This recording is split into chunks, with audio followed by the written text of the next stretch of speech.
শুভ আন্তর্জাতিক পিতৃদিবসের শুভেচ্ছা ও অভিনন্দন জানাই বন্ধুদের। কবিতা হারিয়ে যাও কেন বাবা? আমি যখন একটু একটু বড় হয়ে উঠছিলাম, বাবা আমায় সামনে থেকে, বাবা আমায় দূর থেকে তৈরি করছিলেন মনের মতো।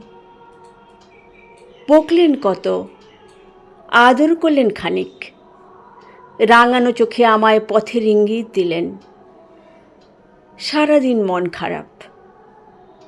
বাবা উপহার নিয়ে এলেন, দু চোখ মুছিয়ে দিলেন হাত দিয়ে। আমি ছোট্ট নদীর মতো কুলু কুলু বইতে লাগলাম।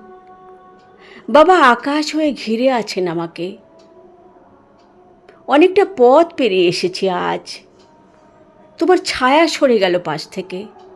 আজ আর তুমি আকাশ নও, আকাশের তারা। সমাজ, সংসার, নিয়ম, নীতি, আইন, অবিচার ঘিরে ধরেছে চারিদিকে। আমি শ্বাস নিতে পারছি না। বাবা তুমি কোথায়? আমাকে পথ দেখাও। চারদিকে ঘোর অমানিশা আজ।